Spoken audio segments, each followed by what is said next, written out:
ആനച്ചന്തത്തിൽ മയങ്ങി നിൽക്കുന്ന നേരത്ത് ഇതാ വരികയാണ് പിച്ചയിൽ ശിവൻ.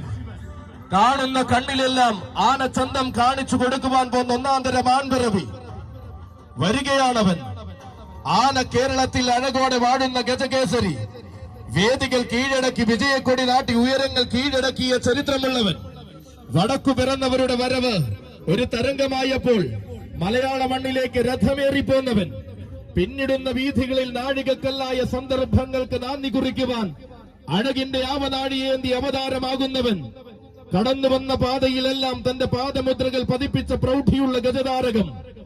എടുത്തു പറയേണ്ടുന്ന അഴകും ഏത് മനസ്സും കീഴടക്കുന്ന സ്വഭാവ മഹിമയുമായി തെക്കൻ നാടിന്റെ മാതംഗ മഹിമയ്ക്ക് തിലകമായി മാറുന്ന ഗജകേസരി ഗജരാജൻ പിച്ചിയിൽ ശിവനും സാരഥിമാർഗം ആനയടി തമ്പുരാന്റെ മണ്ണിലേക്ക് സ്വാഗതം.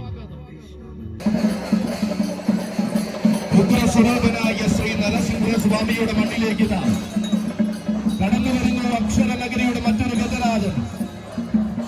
നിരവധി അനവധി കൊമ്പന്മാർക്ക് സ്ഥാനമാനങ്ങൾ നൽകിയ തോട്ടൈക്കാട് നാടിന്റെ ഇന്നത്തെ ഗജരാജന്മാരിൽ ഒരുവൻ കടന്നു വരുന്നു. അവൻ കാലത്തിന്റെ ആവേശവും ആഹ്ലാദവും ഒരുപോലെ സ്വീകരിക്കുന്ന വീരൻ ഗജകേസരി തോട്ടൈക്കാട്ട് രാജശേഖരൻ.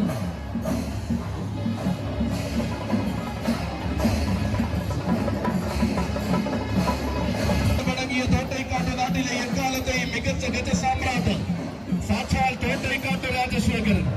ഇതാ കാലവും തന്റെ തേരോട്ടവും എവിടെയും എങ്ങും അവസാനിച്ചിട്ടില്ലെന്ന വാശിയോടെ സാരഥി കോട്ടയും അഖിലിന്റെ കൈ പിറന്ന മണ്ണിന്റെ വീറും വളർന്ന മണ്ണിന്റെ വാശിയും കൈമുതലാക്കിയ പലനാടും കീർത്തിക്കേണ്ടവൻ തോട്ടൈക്കാട്ട് രാജശേഖരൻ. പെരുമയോടെ 1000 പേർ അഴകു കാണുവാൻ അഴകിന്റെ വസന്തം നഗരുവാൻ വന്നു ചേർന്നിരിക്കുന്ന മണ്ണിലേക്ക് താരങ്ങളും താരരാജാക്കന്മാരും കടന്നു വരാനിരിക്കുന്ന മണ്ണിലേക്ക് വരികയാണവൻ ഗജരാജൻ. കേട്ട മണ്ണിലെല്ലാം തിടമ്പാനയായും കൂട്ടാനിയായും എഴുന്നള്ളി നിന്നിട്ടുള്ളവൻ. ആരാധകരുടെ കണ്ണിനും മനസ്സിനും കുളിർമയേകുവാൻ വരുന്ന മാതംഗ താരകം ശാന്തസ്വരൂപൻ പനക്കൽ നീലകണ്ഠൻ.